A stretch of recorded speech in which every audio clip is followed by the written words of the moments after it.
mabigat pero kinakaya. Nay, tulungan ko na po kayo sa paglalaba.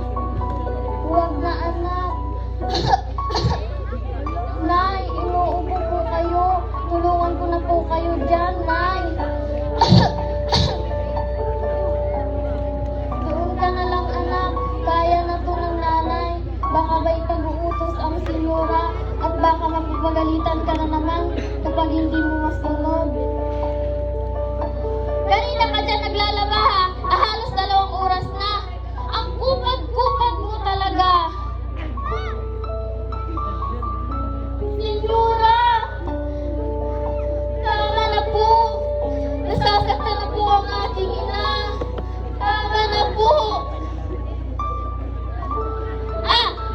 Lalaban ka dahil malaki ka na? Hindi po.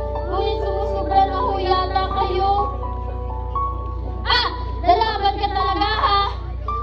Hala sige, layas! Lumayas kayo dito. Ayaw ko na makita ang mga pagmumukha nyo dito. Layas! Layas! Senyora, maawa ka po. Wala po kaming mapupuntahan.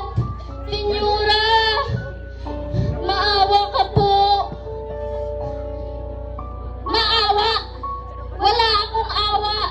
Kaya lumayas kayo dito. Guard! Guard!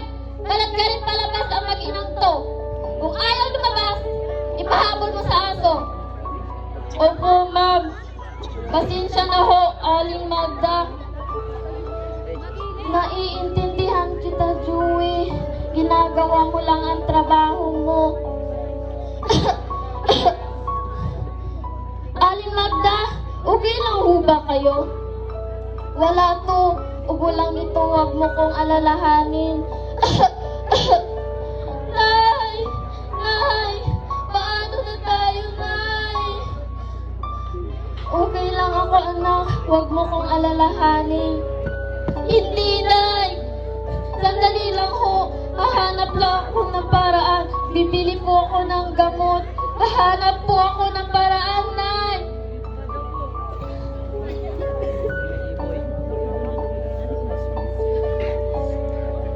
Palimos po!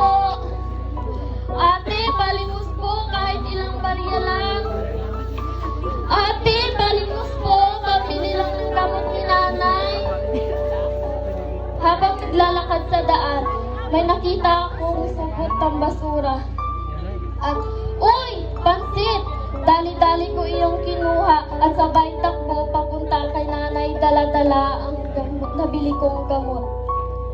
Nay! Nay! Nandito na po ako. Gising na po kayo. Kakain na po tayo. Nay! Nay! Ayan na naman kayo eh. Binibiro nyo na naman ako. Nay! Masamang biro yan. Nay! Nay! Mahal na mahal ko po kayo, Nay! Paano na ating mga pangarap, Nay?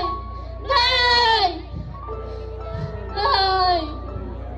Halos mabaliw ako nang mawala si inay. Ngunit naisip ko na lang, kung nasaan man siya ngayon, ay palagi niya akong binabantayan at ginagabayan.